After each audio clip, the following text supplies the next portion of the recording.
ನಮಸ್ಕಾರ. ರಿವ್ಯೂ ಚಾನಲ್ಗೆ ಸ್ವಾಗತ. ನಾನು ಸೌಖ್ಯ ಗಾಂವ್ಕರ್. ಸಿದ್ದರಾಮಯ್ಯ ಸರ್ಕಾರದ ಬಿಗ್ ವಿಕೆಟ್.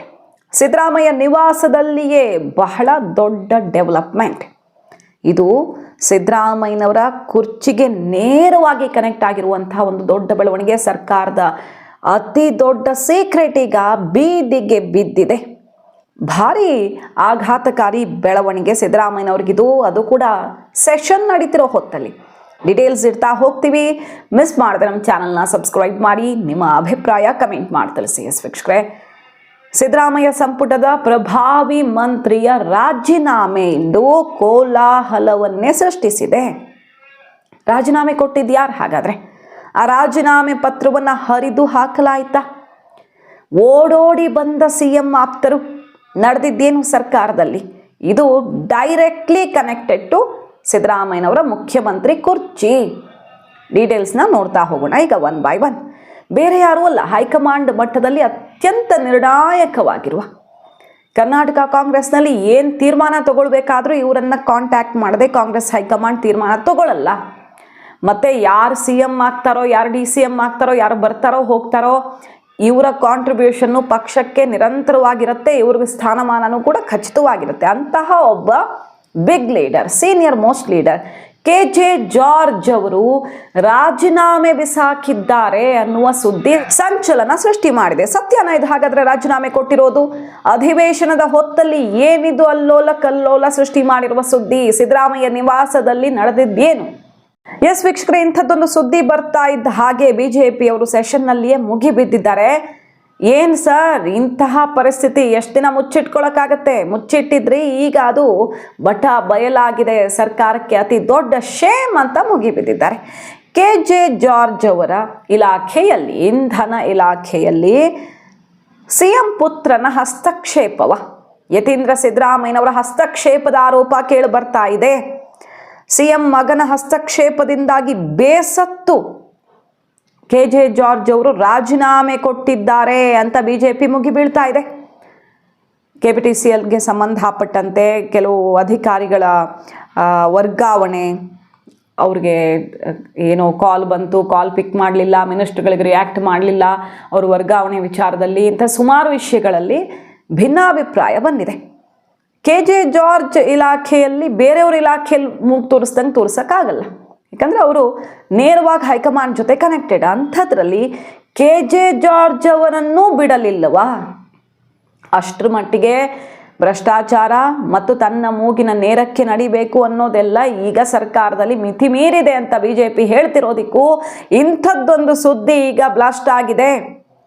ಏನದು ಹಾಗಾದರೆ? ನೋಡಿ, ಡೀಟೇಲ್ ಆಗಿ ನೋಡ್ತಾ ಹೋಗೋಣ. ಒಂದು ವರ್ಗಾವಣೆ, ಯತೀಂದ್ರ ಸಿದ್ದರಾಮಯ್ಯನವ್ರು ಹೇಳಿದ್ರಂತೆ, ಆರೋಪ ಏನು ಕೇಳಿ ಬರ್ತಿದೆ, ಅವ್ರು ಹೇಳಿದ್ರು, ಆಗಿರಲಿಲ್ಲ. KJ ಜಾರ್ಜ್ ಅವರೇ ಹೋಲ್ಡ್ ಮಾಡಿಸಿರ್ತಾರೆ. ಇವರು ಹೋಲ್ಡ್ ಮಾಡಿಸಿದ್ರು ಅಂತ CM ಆಫೀಸಲ್ಲೇ ಎಲ್ಲ ಮಾತುಕತೆಗೆ ಮುಂದಾಗಿ ಕ್ರಮಕ್ಕೂ ಕೂಡ ಮುಂದಾಗೋ ರೀತಿ ಯತೀಂದ್ರ ಸಿದ್ದರಾಮಯ್ಯನವ್ರು ನೋಡ್ಕೊಳ್ತಾರಂತೆ ಆರೋಪ. ಆಗ ಸಿಡ್ದೆದ್ದ ಜಾರ್ಜ್, ನನ್ನ ಇಲಾಖೆ ತೀರ್ಮಾನನ ಯಾರ್ಯಾರೋ ಬಚ್ಚಾಗಳು ಬಂದು ತಗೊಳ್ತಾರ, ನಾನು ಯಾಕಿರ್ಬೇಕು ಈ ಸರ್ಕಾರದಲ್ಲಿ ಅಂತ ರಾಜೀನಾಮೆ ಬಿಸಾಕ್ ಹೋಗ್ತಾರೆ. CM ನಿವಾಸದಲ್ಲಿಯೇ ದೊಡ್ಡ ಹೈಡ್ರಾಮಾ ನಡೆದು CMಗೂ ಕೂಡ ಎಲ್ಲ ಹೇಳಿ ಬಹಳ ಬೇಸರ ಮಾಡ್ಕೊಂಡು ಜಾರ್ಜ್ ಅವರು ರಾಜೀನಾಮೆ ಪತ್ರ ಇಟ್ಟರು ಅನ್ನೋದು ಸುದ್ದಿ. ಆಮೇಲೆ ಪೊನ್ನಣ್ಣ ಅವರು, ರಾಜಕೀಯ ಸಲಹೆಗಾರರು, ಕಾನೂನು ಸಲಹೆಗಾರರು, ಅವರು ಇವರು ಸಿದ್ದರಾಮಯ್ಯನವ್ರ ಪರಮಾಪ್ತರು, ಮಂತ್ರಿಗಳು, ಶಾಸಕರೆಲ್ಲ ಓಡೋಡಿ ಬಂದು ಜಾರ್ಜ್ ಅವ್ರನ್ನ ಮನವೊಲಿಸಿ ಸರ್ಕಾರದ ಮಾನ ಮರ್ಯಾದೆ ಹೋಗ್ಬಿಡುತ್ತೆ ಹಿಂಗಾದ್ರೆ ಅಂತ ಆ ರಾಜೀನಾಮೆ ಪತ್ರವನ್ನು ಹರಿದು ಹಾಕಲಾಯ್ತಾ? ಇದಿಷ್ಟು ಆಫ್ ದಿ ರೆಕಾರ್ಡ್, ಕೈಪಾಳ್ಯದಲ್ಲಿ ಸಿಡಿದಿರುವ ಸುದ್ದಿ. ಟಿವಿಗಳಲ್ಲಿ ಈಗ ಹೊತ್ತುಕೊಂಡು ಉರಿತಿದೆ. ಅಧಿವೇಶನದ ಹೊತ್ತಲ್ಲಿ ಬಿಜೆಪಿ ಸೆಷನ್ನಲ್ಲೇ ಇದನ್ನು ಎತ್ಕೊಂಡಿದೆ. ಸುನಿಲ್ ಕುಮಾರ್ ಅವರು ಕೈ ಎತ್ತ ಬಿಟ್ಟಿರುವ ಬಾಣ ತುಂಬಾ ತೀಕ್ಷ್ಣವಾಗಿ ನಾಟಿದೆ. ಜಾರ್ಜ್ ಅವರು ರಾಜೀನಾಮೆ ಕೊಟ್ಟಿದ್ದಾರೆ. CM ಅವರ ಹಸ್ತಕ್ಷೇಪ ಜಾಸ್ತಿ, CM ಅವರ ಮಗನ ಹಸ್ತಕ್ಷೇಪ ಆಗಿದ್ರಿಂದ ಜಾರ್ಜ್ ರಾಜೀನಾಮೆ ಕೊಟ್ಟಿದ್ದಾರೆ ಅಂತ ಟಿವಿ ಹೇಳಿ ಬರ್ತಾ ಇದೆ. ಸದನದಲ್ಲೇ ಇದ್ದಾರೆ, ಸ್ಪಷ್ಟ ಮಾಡ್ಲಿ. ನಿಮ್ದು ಬೇರೆ ಒಂದ್ ಸೆಕೆಂಡ್ ಜಾರ್ಜ್, ನೀವು ಇದು ಲಿಖಿತ ನಾನೇನು ಆರೋಪ ಮಾಡ್ಲಿಲ್ಲ, ಹೌದಾ ಅಂತ ಕೇಳಿ. KJ ಜಾರ್ಜ್ ಅವರ ಅಂಥದ್ದೆಲ್ಲ ಏನಿಲ್ಲಪ್ಪ, ಇದೆಲ್ಲ ಮೀಡಿಯಾಗಳಲ್ಲಿ ಸೃಷ್ಟಿಯಾಗಿದ್ದು ಅಂತಾರೆ. ತಂತಾನೆ ಸೃಷ್ಟಿಯಾಗ್ಬಿಡುತ್ತಾ? ಯಾಕೆ ಜಾರ್ಜ್ ಅವ್ರ ಹೆಸರೇ ಬರುತ್ತೆ? ಯಾಕೆ MB ಪಾಟೀಲ್ ಹೆಸರು ಬರಲ್ಲ? ಇನ್ನೊಬ್ಬರ ಹೆಸರು ಬರಲ್ಲ? ಸಿದ್ದರಾಮಯ್ಯನವರ ಪರಮಾಪ್ತರಿಗೂ ಜಾರ್ಜ್ ಅವ್ರಿಗೂ ಕೆಲವು ದಿನಗಳಿಂದ ಘರ್ಷಣೆ ಆಗ್ತಿದೆ. ನೋಡ್ತಿದ್ದೀವಿ ನಾವು, ಮಹದೇವಪ್ಪನವ್ರಿಗೂ ಜಾರ್ಜ್ ಅವ್ರಿಗೂ ಈ ಕ್ಯಾಬಿನೆಟ್ ಮೀಟಿಂಗಲ್ಲಿ ಅನ್ಸುತ್ತೆ ಅದು ಕೈ ಮಿಲಾಯಿಸೋ ಹಂತಕ್ಕೆ ಜಟಾಪಟಿ ಆಗಿ ಹೋಗಿತ್ತು. SC ಫಂಡನ್ನು ಮಿಸ್ಯೂಸ್ ಮಾಡಿದ್ದಾರೆ, ಅದೇನು ಗಂಗಾ ಕಲ್ಯಾಣ ಯೋಜನೆ ಮತ್ತೊಂದು ಮಗದೊಂದು ಎಲ್ಲ ಬಂದು ಕಡೆಗೆ ಯಾವ ಥರ ಅಂದರೆ ಇವ್ರೇನು ಮಂತ್ರಿಗಳೋ ಅಥವಾ ಹುಡುಗರು ಕಿತ್ತಾಡ್ಕೊಳ್ತಾರಲ್ಲೋ ಹಂಗಾಗೋಗಿತ್ತು. ಕಡೆಗೆ ಎಲ್ಲ ಸೇರ್ಕೊಂಡು CM ಮಧ್ಯಪ್ರವೇಶ ಮಾಡಿ ಸಮಾಧಾನ ಮಾಡಿದ್ದು, ಮಹದೇವಪ್ಪನವರು ಸಿಡ್ದೆದ್ದಿದ್ದು ಜಾರ್ಜ್ ವಿರುದ್ಧ, ಜಾರ್ಜ್ ಕಣ್ಣು ಕೆಂಪು ಮಾಡಿ ಕೆಂಡವಾಗಿದ್ದು, ಇದೆಲ್ಲ ಆಗಿತ್ತು. ಈಗ ಯತೀಂದ್ರ ಸಿದ್ದರಾಮಯ್ಯನವರ ಹಸ್ತಕ್ಷೇಪದಿಂದ ಬೇಸತ್ತು ಸರ್ಕಾರದಿಂದನೇ ಹೊರ ನಡೆದಿದ್ರ ಜಾರ್ಜ್ ಅವರು. ಜಾರ್ಜ್ ಮಾತು ಎಷ್ಟು ನಿರ್ಣಾಯಕ ಹೈಕಮಾಂಡ್ ಮಟ್ಟದಲ್ಲಿ ಅನ್ನೋದನ್ನು ನೆನಪು ಮಾಡ್ಕೊಳ್ಬಹುದು. ಮೊನ್ನೆ ರಾಹುಲ್ ಗಾಂಧಿಯವರು DK ಶಿವಕುಮಾರ್ ಅವರನ್ನು ಭೇಟಿಯಾಗೋಕ್ಕಿಂತ ಮುಂಚೆ, DK ಶಿವಕುಮಾರ್ ಅವರು ಮೊನ್ನೆ ಡೆಲ್ಲಿಗೆ ಹೋಗಿದ್ರಲ್ಲ, ವಿವಿಧ ಬೇರೆ ಬೇರೆ ಕಾರ್ಯಕ್ರಮಗಳು ಮತ್ತು CM ಕುರ್ಚಿ ಟಾಕ್ ಕೂಡ ಇತ್ತು, ಮಾತಾಡ್ಕೊಂಡು ಬಂದರು. ಆ ಸಮಯದಲ್ಲಿ ಜಾರ್ಜ್ ಅವರನ್ನು ಕರೆಸ್ತಾರೆ. ಸೋನಿಯಾ ಗಾಂಧಿ ಅವ್ರ ನಿವಾಸದಲ್ಲಿಯೇ ಮಾತುಕತೆ ಆಗುತ್ತೆ. ಸೋನಿಯಾ ಗಾಂಧಿ ಅವ್ರ ಜೊತೆಗೂ ಜಾರ್ಜ್ ಅವರು ಓವರ್ ದಿ ಕಾಲ್ ಮಾತಾಡಿದ್ದಾರೆ, ರಾಹುಲ್ ಗಾಂಧಿ ಅವ್ರ ಜೊತೆಗೆ ಮಾತಾಡಿದ್ದಾರೆ, ಮತ್ತು DK ಶಿವಕುಮಾರ್ ಜೊತೆಗೆ ಕೂಡ ಕರ್ನಾಟಕ ಭವನದಲ್ಲಿ ಪ್ರತ್ಯೇಕ ಮೀಟಿಂಗ್ ಆಗಿದೆ. ಜಾರ್ಜ್ ಅವರನ್ನು ಈಗ ಬಿಗ್ ಟಾಸ್ಕ್ಗೆ ಇಳಿಸಲಾಗಿದೆ. ಕರ್ನಾಟಕ CM ಕುರ್ಚಿಯ ಬಗ್ಗೆ ನಾವೇನು ತೀರ್ಮಾನ ತಗೊಳ್ತೀವೋ ಹೈಕಮಾಂಡ್ನವರು, ಅದು ಅಲ್ಲಿ ಯಾವುದೇ ಸೈಡ್ ಎಫೆಕ್ಟ್ ಇಲ್ಲದೆ ಇರೋ ರೀತಿ ಇಂಪ್ಲಿಮೆಂಟ್ ಆಗೋ ಥರ ನೀವು ನೋಡ್ಕೊಳ್ಬೇಕು, ಯಾರನ್ನು ಮನವೊಲಿಸಬೇಕು ಏನು ಅನ್ನೋದು ನಿಮಗೆ ಬಿಟ್ಟಿದ್ದು ಅಂತ ಕೆಲವು ಸೂಚನೆಗಳನ್ನು ಕೊಟ್ಟಿದ್ದಾರೆ. ಸೊ DK ಶಿವಕುಮಾರ್ ಮನವೊಲಿಸೋಕ್ಕಾಗತ್ತಾ ಜಾರ್ಜ್ ಅವರು? ಯಾರಿಗಾಪ್ತ ಅವರು? ಸಿದ್ದರಾಮಯ್ಯನವ್ರಿಗೆ ಆಪ್ತ. ಹೈಕಮಾಂಡ್ ಮಟ್ಟದಲ್ಲಿ ಸಿದ್ದರಾಮಯ್ಯನವರ ಪರವಾಗಿ ಮಾತಾಡಬಲ್ಲ ಇಬ್ಬರು ನಾಯಕರು ಹರಿಪ್ರಸಾದ್ ಮತ್ತು ಜಾರ್ಜ್ ಅವರು, ಇಬ್ಬರ ಅಭಿಪ್ರಾಯ ಕೂಡ ಅಲ್ಲಿ ಕೇಳ್ತಾರೆ. ಈಗ ಜಾರ್ಜ್ ಅವರನ್ನೇ ಎದುರು ಹಾಕ್ಕೊಂಡು ಜಾರ್ಜ್ ಅವರ ಮನಸ್ಸಿಗೆ ನೋವನ್ನುಂಟು ಮಾಡಿ ರಾಜೀನಾಮೆ ಕೊಡೋ ಹಂತಕ್ಕೆ ಹೋಯ್ತಾ ಪರಿಸ್ಥಿತಿ. ಮೊದಲೇ ಹೈಕಮಾಂಡಿಂದ ಇನ್ಸ್ಟ್ರಕ್ಷನ್ ಜಾರ್ಜ್ ಅವ್ರಿಗೆ ಬಂದ್ಬಿಟ್ಟಿದೆ.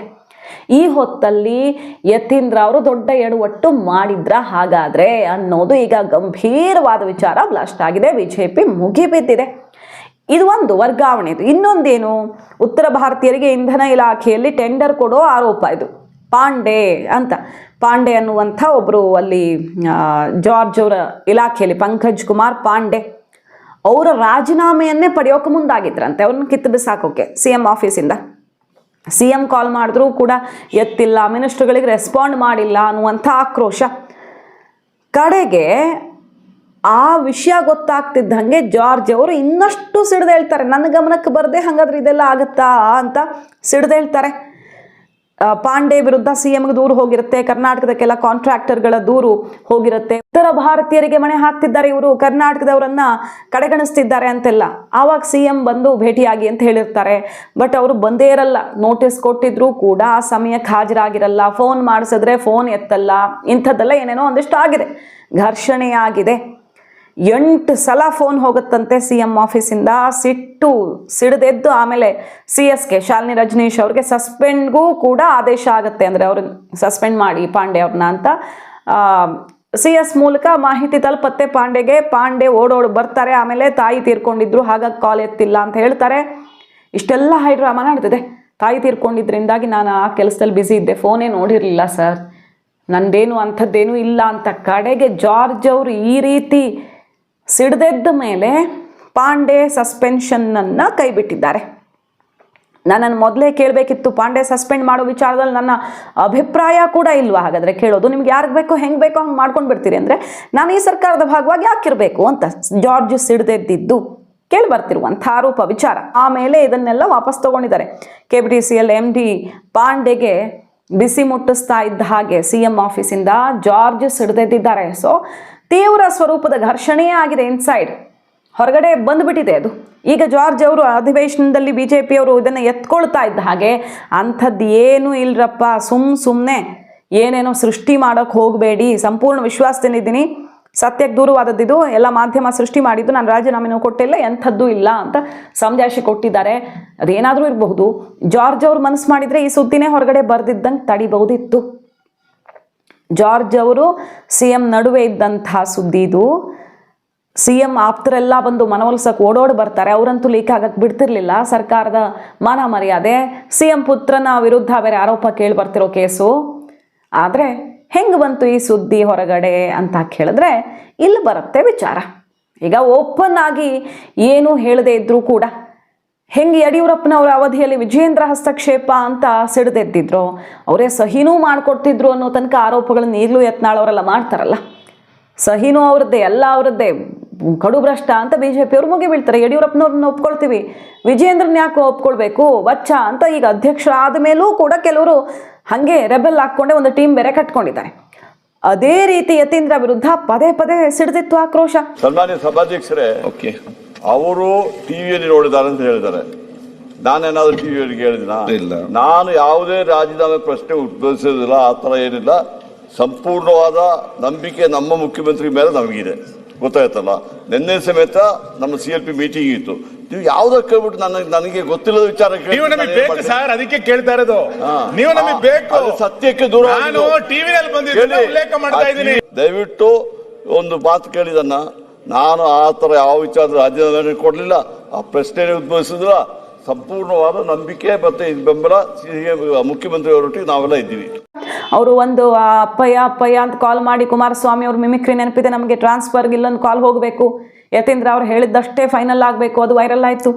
ಆಮೇಲೆ ಈ CM ಕುರ್ಚಿ ವಿಚಾರದಲ್ಲಿ ಸಿದ್ದರಾಮಯ್ಯನವರೇ 5 ವರ್ಷ CM ಅಂತ ಹೈಕಮಾಂಡ್ ಆಗಷ್ಟೇ ಎಚ್ಚರಿಕೆ ಕೊಟ್ಟು ಎಲ್ಲರೂ ಬಾಯಿ ಮುಚ್ಚಿರುತ್ತೆ. ಕಠಿಣ ಕ್ರಮದ ಎಚ್ಚರಿಕೆಯ ಬಳಿಕ ಹೈಕಮಾಂಡ್ಗೆ ಸೆಡ್ ಹೊಡೆಯೋ ರೀತಿ ಯತೀಂದ್ರ ಸಿದ್ದರಾಮಯ್ಯನವ್ರ ಸ್ಟೇಟ್ಮೆಂಟ್ ಬರುತ್ತೆ, 5 ವರ್ಷ ಸಿದ್ದರಾಮಯ್ಯನವರೇ CM ಅಂತ. ಅವ್ರ ವಿರುದ್ಧ ಕ್ರಮ ಕೈಗೊಳ್ತಿರೋ ಇಲ್ವೋ ಅಂತ DK ಬಣದ ಶಾಸಕರೆಲ್ಲ ಮುಗಿಬಿದ್ದಿದ್ರು. ನಮಗೆ ನೋಟಿಸ್ಸು, ಕ್ರಮ. ಇವ್ರು ಯಾರಿವರು?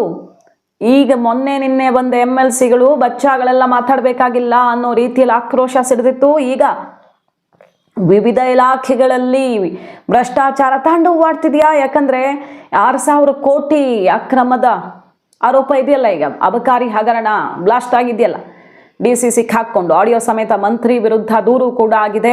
ದಾಖಲೆ ಕೊಡ್ತೀವಿ ಅಂತ ಈಗ ಮದ್ಯ ಮಾರಾಟಗಾರರೆಲ್ಲ ರೆಡಿ ಆಗಿದ್ದಾರೆ. CBI ED ಕೂಡ ಎಂಟ್ರಿ ಆಗಬಹುದು ಈ ಕೇಸಲ್ಲಿ. ಈ ಕೇಸಲ್ಲಿ CM ಕಡೆಗೆ ಬೆರಳು ತೋರಿಸ್ತಿದ್ದಾರೆ BJP ಅವರು. ತಿಮ್ಮಾಪುರ ಅವ್ರ ಜೊತೆಗೆ CM ಕಡೆಯವರು ಯಾರೋ ಪಾರ್ಟ್ನರ್ ಆಗಿದ್ದಾರಾ ಅನ್ನುವ ವಾಸನೆ ಕೂಡ ಹೊಡಿತಿದೆ. ಯತೀಂದ್ರ ಸಿದ್ದರಾಮಯ್ಯನವರು ವಿವಿಧ ಇಲಾಖೆಗಳಲ್ಲಿ ಸಿಕ್ಕಾಪಟ್ಟೆ ಇನ್ವಾಲ್ವ್ ಆಗಿದ್ದಾರಾ ಅನ್ನುವ ಆರೋಪ ಆರಂಭದಿಂದ YST ಯತೀಂದ್ರ ಸಿದ್ದರಾಮಯ್ಯ ಟ್ಯಾಕ್ಸ್ ಅಂತೆಲ್ಲ ಆರೋಪಗಳನ್ನು ಮಾಡ್ಕೊಂಡು ಬಂದರು ಕೆಲವರು. ಅದಕ್ಕೆ ಪುಷ್ಟಿ ಕೊಡೋ ರೀತಿಯಲ್ಲಿ ಇಂತಹ ಕೆಲವು ಬೆಳವಣಿಗೆಗಳಾಗಿರೋದು ಯಾವುದನ್ನು ಸರ್ಕಾರ ಒಪ್ಪಿಕೊಳ್ತಿಲ್ಲ. ಬಟ್ ಸುದ್ದಿ ಮಾತ್ರ ಹೊರಗಡೆ ಬಂದಿದೆ. ಯಾರು ಬಿಟ್ಟರು ಇಲ್ಲಿ ಸಿದ್ದರಾಮಯ್ಯನವರ ಕುರ್ಚಿಗೆ ಸಂಕಷ್ಟವನ್ನು ತಂದಿಡುತ್ತಾ ಆಪ್ತರೇ ಸಿಡಿದು ಹೇಳ್ತಾರ ಅನ್ನೋ ರೀತಿಯಲ್ಲಿ ಈಗ ಬೆಳವಣಿಗೆ ಆಗಿರೋದು. ಕೈಪಾಳ್ಯದ ಒಳಗಡೆ CM ಬುಡಕ್ಕೆ ಬಂದು ನಿಲ್ತಾ ಇದೆ. ಮಾಹಿತಿ ಇಷ್ಟ ಆಗಿದ್ರೆ ಮಿಸ್ ಮಾಡಿದ್ರೆ ನಮ್ಮ ಚಾನಲ್ನ ಸಬ್ಸ್ಕ್ರೈಬ್ ಮಾಡಿ, ನಿಮ್ಮ ಅಭಿಪ್ರಾಯ ಕಮೆಂಟ್ ಮಾಡಿ ತಿಳಿಸಿ. Thank you.